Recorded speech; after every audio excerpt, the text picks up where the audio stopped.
Guys, कुली और वॉटू quality के मामले में ऐतिहासिक हो या ना हो, मगर कमाई के मामले में इतिहास रच रही हैं। आप पुरानी मूवीज के, बॉलीवुड के, साउथ के आंकड़े उठा के देख लेना भाई, इनके सामने चाय कम फीकी लगेंगी। आखिर ऐसा क्या हो गया दोनों मूवी के साथ? आखिर क्या चल रहा है? क्यों ये मूवी इतनी कमाई कर रही हैं? क्यों इनकी इतनी हाइप बन गई है? पूरी बात डिटेल्स में जानेंगे। सबसे पहले आप वीडियो को लाइक कर दीजिए। तो सबसे शुरुआत से हम शुरू करते हैं। दोनों मूवी के ट्रेलर आए थे भाई, दोनों ट्रेलर को काफ़ी पसंद किया गया था और अच्छा भी कहा गया था। हाँ, लोगों ने यह भी कहा था ये मूवी इतिहास रचेंगी। ट्रेलर के हिसाब से बात बिल्कुल सही थी, चलो मानते हैं। फिर इसके बाद मार्केट में यह खबर आ गई थी कि 14 अगस्त को वॉर 2 मूवी रिलीज होगी और उसी दिन कुली को भी रिलीज किया जाएगा। यहाँ पे थोड़े से फैन डिस्ट्रैक्ट हो गए थे, पूरी ऑडियंस डिस्टर्ब हो गई थी कि भाई दो इतनी बड़ी बड़ी मूवीज एक साथ रिलीज किया जा रहा है, इस पे कमाई पे बहुत बड़ा फर्क पड़ने वाला है।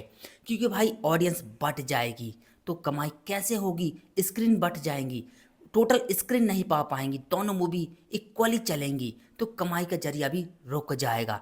इसलिए ये एक बहुत बड़ी कंट्रोवर्सी बीच में आई थी। चलो फिर हम इसको भी निगलेक्ट करते हैं, क्योंकि साउथ वाले तो कभी देखते ही नहीं है भाई बॉलीवुड मूवी कब रिलीज हो रही है, कब उसको आना है। उनको जब रिलीज करना होता है वो अपनी मूवी को रिलीज कर देते हैं। उनको मतलब ही नहीं होता बॉलीवुड कब अपना मूवी रिलीज करेगा, क्या रिलीज करने वाला, कौन हीरो है। इससे साउथ को कोई मतलब नहीं होता है। तो चलिए, 14 अगस्त के दिन दोनों मूवी की रिलीज होने की तारीख पक्की हो गई थी। 14 तारीख को जब दोनों मूवी के आंकड़े जो रिलीज होने के बाद सबके सामने आए थे, सबको पता चल गया था भाई ये एक तरीके की मार्केटिंग हो गई थी। दोनों मूवी को एक साथ रिलीज करना एक तरीके की मार्केटिंग हो गई थी, जो कि शायद डायरेक्टर ने, मेकर्स ने सोचा ना हो, मगर भाई ये कोई इंसिडेंटल एक तरीके की मार्केटिंग हो गई थी। वो कैसे, चलिए जानते हैं। देखो, एक तो दोनों मूवी बड़ी बड़ी थी। एक तो दोनों देखो, एक तो दोनों मूवी बड़ी बड़ी मूवी थी। दोनों एक लेवल की मूवी थी। बजट के मामले में देख लो, कास्ट के मामले में देख लो। साउथ का टॉप एक्टर रजनीकांत, यहीं पे बॉलीवुड के ऋतिक रोशन और साउथ के जूनियर एनटीआर, तीनों एक्टर बड़े थे। दोनों मूवी एक साथ रिलीज तो हो गई। ऑडियंस यहाँ पे सोच में पड़ गई भाई कौन सी मूवी देखे, कुली देखे कि वॉर 2 देखे। खलबली मच गई मार्केट में, दो बड़ी बड़ी मूवीज लग गई हैं, कौन सी देखे कौन सी देखे। तो ऑडियंस ने क्या किया भाई, दोनों मूवी को देखना पसंद किया। सोचा आज हम ये कुली देख लेंगे तो कल वॉर 2 देख लेंगे, या फिर आज वॉर 2 देखेंगे कल कुली देखेंगे। इस खलेवाली में भाई ऑडियंस ने दोनों मूवी देखना पसंद किया। इन दोनों मूवी के साथ मैंने कमाई के मामले में एक चीज नोटिस की है भाई साहब। वो चीज़ है, जैसे रजनीकांत साउथ के एक्टर हैं, तमिल के एक्टर हैं, और यहीं पे जूनियर एनटीआर आंध्र प्रदेश के एक्टर हैं, तेलंगाना के। और हम ऋतिक रोशन की बात करें तो हिंदी रीजन के एक्टर हैं। तो जैसे ये मूवी आई, कुली मूवी को सबसे ज़्यादा तमिलनाडु में देखा गया। वहाँ पे भाई वॉर 2 ने बिल्कुल भी कमाई नहीं की थी, पूरी कमाई कुली की थी। यहीं पे हम तेलंगाना की बात करें, तेलुगु भाषा की बात करें, इस मूवी में वॉर 2 को देखा गया, क्योंकि जूनियर एनटीआर थे वो तेलंगाना से बिलोंग करते हैं। तो वॉर 2 की पूरी ऑडियंस तेलुगु भाषा की थी। ये रीजन बट गए थे यहाँ पे तमिलनाडु और तेलुगु के। अब बात करते हैं हिंदी रीजन के। तो कुली मूवी जो थी वो हिंदी रीजन में भी बाजी मार गई थी, क्योंकि आप जानते हैं हिंदी भाषा बोलने वाले भी रजनीकांत को बहुत ज़्यादा पसंद करते हैं, शायद ऋतिक रोशन से ज़्यादा करते हैं पसंद। इसलिए कुली मूवी अपनी तमिल भाषा में काम कर गई थी और हिंदी में भी काम कर गई थी। इसलिए कुली मूवी 65 करोड़ कमा पाई थी इंडिया का नेट कलेक्शन। और वर्ल्ड वाइड में कुली ने छा गई वहाँ, तो भाई वॉर 2 को बिल्कुल तरीके से पछाड़ दिया। वर्ल्ड वाइड के कलेक्शन में पहले दिन का वर्ल्ड वाइड कलेक्शन 90 करोड़ था कुली मूवी का। पहले दिन कुली ने 150 करोड़ कमाए थे। आज तक की तमिल मूवी की सबसे बड़ी मूवी कुली बन चुकी है। यहीं पे वॉर 2 की बात करें, वॉर 2 में भाई तेलंगाना के जूनियर एनटीआर के फैंस, जूनियर एनटीआर की भाषा बोलने वाले लोग पूरे ने तेलुगु भाषा में मूवी को देखा था। सबसे ज़्यादा पहले दिन की कमाई तेलुगु भाषा में हुई थी वॉर 2 की। और हिंदी रीजन की बात करें तो हिंदी रीजन में इस चीज़ में कंपटीशन चल रहा था कुली में और वॉर 2 में, इसलिए हिंदी भाषा में वॉर 2 के हिसाब से कुली ज़्यादा आगे निकल गई थी। वॉर 2 को निकलना था हिंदी भाषा के हिसाब से, क्योंकि बॉलीवुड का ऋतिक रोशन भी चढ़ा हुआ था, मगर इसमें भी कुली बाजी मार गई थी। इसलिए कुली आज वॉर 2 से थोड़ी बहुत आगे है। अब हम नेक्स्ट टॉपिक कवर करेंगे, मूवी में दम है कि नहीं है। जो ये आंकड़े पार कर रहे हैं भाई, भागा भाग 100 करोड़ दे दिए, 150 करोड़ दे दिए। कुली तो वर्ल्ड वाइड भाई 300 करोड़ पार कर चुकी है। यहीं पे हम वॉर 2 की बात करें 200 करोड़ पार कर चुकी है। ये बहुत बड़ी बात होती है इन आंकड़ों को इतनी जल्दी से पूरा कर देना, 100 करोड़ के बजट को ऐसे ही ऊपर निकल जाना भाई बहुत बड़ी बात है। तो चलिए बात करते हैं इन आंकड़ों के पीछे क्या सच्चाई है और ये क्यों काम कर रहे हैं। आखिर मूवी ऐसा क्या था कि इन आंकड़ों को चुटकियों में पार कर गए, तो जानते हैं। तो इस आंकड़े को पीछे छूने की सबसे बड़ी बात है भाई दोनों बड़ी मूवी का एक साथ रिलीज होना। मैंने दोनों मूवी देखी है, क्वालिटी में कोई दम नहीं है भाई, क्वालिटी ना के बराबर है। दोनों मूवी की कोई स्टोरी नहीं है, कोई प्लॉट नहीं है। भाई एक्शन है, माना थोड़े बहुत एक्शन है, ठीक ठाक है, मगर इस बजट को छूने वाले एक्शन नहीं है। सबसे बड़ी बात है दोनों मूवी को एक साथ रिलीज किया गया, ऑडियंस घबरा गई, दोनों बड़ी मूवी आ गई, कौन सी देखे, थिएटर में कल खलबली मच गई कि भाई कौन सी मूवी देखे कौन सी नहीं देखे। सबसे बड़ा फैक्टर यही है, इस चीज़ को दो बड़ी मूवी जब एक साथ आ गई मार्केट में उथल फुथल हो गई, बॉलीवुड की साउथ की, यहीं पे मार्केट क्रैश हो गया। बोलते हैं ना क्रैश हो गया मार्केट, इसी को बोलते हैं क्रैश हो गया। अब लोग दोनों मूवी को देखना पसंद कर रहे हैं। और दूसरी बात है भाई इनको रीजनल भाषा में ज़्यादा पसंद किया जा रहा है, क्योंकि रीजनल भाषा के हिसाब से इस समय कोई भी मूवी नहीं थी जो इनको कॉम्पीट कर पाए। यहीं पे तमिल में रजनीकांत ने बाजी मार दी थी अपने स्टेट में। यहीं पे जूनियर एनटीआर थे जो कि तेलंगाना से बिलोंग करते हैं, उनने भी अपने स्टेट में बाजी मार दी थी। सबसे ज़्यादा कलेक्शन इनको अपने अपने स्टेट से हुए। और दूसरी बात करें ऋतिक रोशन की, ऋतिक रोशन ने भी हिंदी रीजन को कवर किया है, जो कि रजनीकांत को कॉम्पीट कर रहा है ऋतिक रोशन हिंदी लैंग्वेज के हिसाब से। तो एक मेन कारण ये भी है। अब तीसरा पॉइंट आता है कि कुली मूवी ने वर्ल्ड वाइड में इतनी कमाई क्यों की और वॉर 2 ने क्यों नहीं की। तो सबसे बड़ा सवाल ये है कि कुली ने भाई अभी तक वर्ल्ड वाइड में 150 करोड़ कमा लिए हैं। बहुत बड़ी बात है भाई वर्ल्ड वाइड से 3 दिन में 150 करोड़ कमाना।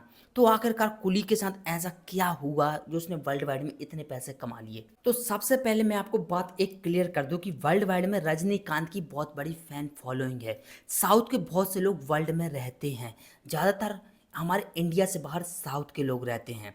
और यही मेन कारण है कि वर्ल्ड वाइड में रजनीकांत की मूवी ने 3 दिन में 150 करोड़ का आंकड़ा पार कर दिया था और वॉर 2 ने नहीं किया था, क्योंकि साउथ के भाई जो लोग बाहर रह रहे हैं उन्हें रजनीकांत की मूवी को बहुत प्यार दिया, बहुत सपोर्ट किया है वर्ल्ड वाइड के हिसाब से। अब नेक्स्ट पॉइंट ये आता है कि ये दोनों मूवी में से कोई भी मूवी 1000 के आंकड़े को पूरा कर पाएगी या भाई ये 1500 से भी ऊपर पहुंच जाएगी, क्या ये मूवी करेंगी फ्यूचर में। तो चलिए बात करते हैं हम इस पर। तो मैं मेरे हिसाब से ये दोनों मूवी 800 से 900 करोड़ में जाकर रुकने वाली हैं। भाई कुली मूवी तो 1000 करोड़ पार कर सकती है, मगर मैं वॉर 2 की बात करूं तो वॉर 2 मूवी आपको 700 से 800 करोड़ के बीच में जाते ही रुक जाते हुए दिखाई देगी। सबसे पहली बात क्योंकि ये है क्योंकि जो मूवी हाइप से चलती है वो उतने आगे नहीं बढ़ पाती है और बीच में ही गिर जाती है। और नेक्स्ट पॉइंट मेरा इसी बात को लेके इस ये है कि भाई जो इसमें रेटिंग मिल रही है, ऑडियंस जो प्यार बता रही है मूवी को लेके, वो क्वालिटी बिल्कुल भी नहीं बता रही है। क्वालिटी में कोई कुछ नहीं बोल रहा है, सब बोल रहे हैं क्वालिटी दोनों मूवी की बिल्कुल लो है, लो मूवी की क्वालिटी है। इसमें कोई कुछ खास चीज़ें देखने को नहीं मिली हैं जो ये मूवी अच्छे आंकड़े पार कर दे 1000 करोड़ के, क्योंकि मूवी के इन आंकड़ों को छूने के लिए मूवी में क्वालिटी की बहुत ज़्यादा ज़रूरत होती है। हाँ, हाइप की ज़रूरत भी होती है, मगर इसी के साथ क्वालिटी भी एक बहुत बड़ा मैटर करता है। वर्ल्ड वाइड में मूवी लॉन्ग टर्म चलने के लिए और इंडिया के मार्केट में लॉन्ग टर्म चलने के लिए एक क्वालिटी भी बहुत बड़ा मैटर है। इन दोनों मूवी के पास वो क्वालिटी नहीं है जो होनी चाहिए थी स्टोरी प्लॉट को लेके, कॉन्सेप्ट को लेके। इसलिए मुझे ये लगता है कि मूवी 800 से 900 करोड़ के बजट में ही ढा जाएंगी, 1000 करोड़ का बजट ये मूवी नहीं पार कर पाएंगी। चलिए अब बात करते हैं हम दोनों मूवी के बजट के बारे में। दोनों मूवी की बजट 400 से 500 करोड़ बताए जा रहे हैं। क्या ये दोनों budget cost to material budget है या कॉस्ट टू कास्ट बजट है? तो भाई ये दोनों जो बजट बता रहे हैं ना 400 से 500 करोड़ दोनों मूवी के, एक कॉस्ट टू कास्ट बजट है। कॉस्ट टू मटेरियल तो भाई ने कुछ पैसे खर्च ही नहीं किए, लगा ही नहीं रहा कि कुछ पैसे खर्च किए हैं। कॉस्ट टू मटेरियल बजट ये होता है जो मूवी में पैसा खर्च किया गया है, मूवी में पैसा खर्च किया जाए, पोस्ट एडिटिंग में किया जाए, प्री एडिटिंग में किया जाए, शूटिंग के दौरान किया जाए, इसमें पैसा कॉस्ट टू कास्ट किया गया है। यानी कि हीरो की फीस इतनी ज़्यादा है कि मूवी को बजट को बढ़ा दिया गया है। जैसे कि रजनीकांत की मूवी कुली की रजनीकांत ने फीस ली है 150 करोड़, समझ जाइए, और बाकी कास्ट ने भी फीस ली है, यानी 250-300 करोड़ तो मूवी के कास्ट में चलेगा। 100 करोड़ की मूवी बनी है। यहीं पे हम वॉर 2 की बात करें, वॉर 2 में 200 करोड़ तो एक्टर्स में बट गए हैं, सिर्फ जूनियर एनटीआर और ऋतिक रोशन में। बचे बचे 200 करोड़। 200 करोड़ तो 100 करोड़ तो और कहीं भी लग गए होंगे, दूसरे कास्टों में लग गए होंगे। अनिल कपूर भी है और कायरा अडवाणी भी है, ऐसे ऐसे कास्ट हैं तो इनमें भी पैसा लगा होगा। बाकी 100 करोड़ की मूवी बनी है वॉर टू। तो दोनों मूवी 100-100 करोड़ में बनी है। कॉस्ट टू प्रोडक्शन दोनों का 100 करोड़ ही है। इस हिसाब से मूवी मटेरियलिस्टिक और क्वालिटी खो देती है। चलिए आप सिंपल सी बात करेंगे, मैंने इन दोनों मूवी को देख लिया है। मेरी आप राय को, पहले सच्ची राय को जान लीजिए। देखो मैंने दोनों मूवी देखी है। सबसे पहले मैंने देखी थी वॉर टू, उसके बाद देखी थी मैंने कुली, और दोनों मूवी को मैंने हिंदी में देखा था। वॉर टू मूवी पूरी एक्शन मूवी है, स्टोरी कुछ ना के बराबर है। इस बार ऋतिक रोशन को विलन बता दिया गया है, जूनियर एनटीआर हीरो के तौर पर नजर आए हैं। कोई मूवी में स्टोरी नहीं है, कोई प्लॉट नहीं है, कोई कॉन्सेप्ट नहीं है। हाँ माना मैंने, एक्शन थोड़े अच्छे हैं, एक्शन थोड़ा लगता है भाई कि एक्शन हो रहे हैं। सिनेमैटिक व्यू काफ़ी अच्छा था वॉर टू का, मगर कुछ खास नहीं लगा मुझे। यार मैं बोर हो रहा था मूवी में। पूरे में एक्शन तो नहीं देख सकता, पूरे एक्शन के भरोसे तो नहीं किया था, थोड़ी स्टोरी भी चाहिए होती है जो कि मन को एंटरटेनमेंट करे, हुक्ड करके रखे। अब एक्शन के सारे आप कितनी मूवी देख सकते हो यार, बोर हो ही जाओगे। तो मूवी मुझे बहुत टू बिल्कुल बेकार लगी। एवरेज मूवी कह सकता हूँ, 10 में से मैं इसको 5 रेटिंग दूंगा। यहीं पे बात करें दूसरी कुली मूवी की, तो भाई कुली मूवी में हमें रजनीकांत का कोई नया रोल देखने को नहीं मिला है यार। हमने जो रोल पुरानी मूवीज़ में रजनीकांत का देखा था वही रोल देखने को मिला है। सेम वैसी एक्टिंग हमें देखने को मिली है। हाँ स्टोरी थोड़ा सा अलग थी, वो भी मुझे कुछ खास नहीं लगी। जो कि रजनीकांत ने पुरानी मूवीज़ में देखा करते थे वैसा कुछ हमें खास इसमें देखने को नहीं मिला है। तो इस मूवी को मैं एवरेज मूवी बोलूँगा, इसको मैं 10 में से 6 रेटिंग दूंगा। बाकी भाई मुझे दोनों मूवी की क्वालिटी क्वांटिटी बहुत बेकार लगी, बिल्कुल भी मैं सेटिस्फाई नहीं हूँ इन दोनों मूवी से। अगर आप भी इन मूवी को देखना चाहते हो तो एक बार ज़रूर देख सकते हो, एक्सपेरिमेंट कर सकते हो। बाकी आपको भी मूवी ये अच्छी लगने वाली नहीं है अगर आप एक समझदार ऑडियंस हैं। अगर आप फैन फॉलोइंग है तो आपको मूवी शायद अच्छी भी लग जाए, क्योंकि आपका हीरो है तो आपको मूवी बेहतरीन लगेगी और अच्छा आप क्यों नहीं कहेंगे। मगर आप एक समझदार ऑडियंस है जो कि स्टोरी भी देखना चाहते हो, एक्सप्रेशन देखना चाहते हो, और बाकी ओवरऑल हर चीज़ मूवी में देख के डिसाइड करते हो कि मूवी कैसी है, तो आपको ये मूवी बिल्कुल भी अच्छी लगने वाली नहीं है, इसकी मैं गारंटी देता हूँ। बाकी आप देख सकते हैं दोनों मूवी को, बाकी आपके ऊपर आप क्या चाहते हो।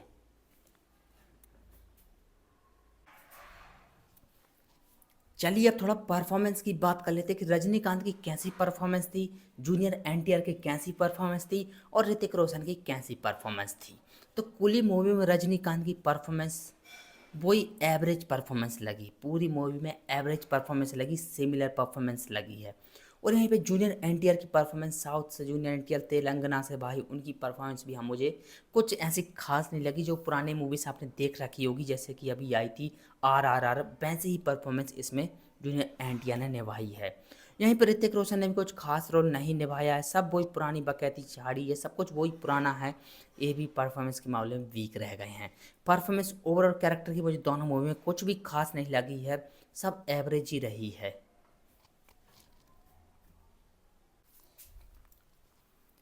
अब चलिए हम दोनों मूवी में बात करेंगे डायलॉग्स की, किसके डायलॉग्स बढ़िया थे। तो सबसे पहले आते हैं कुली मूवीज़ के डायलॉग्स के बारे में।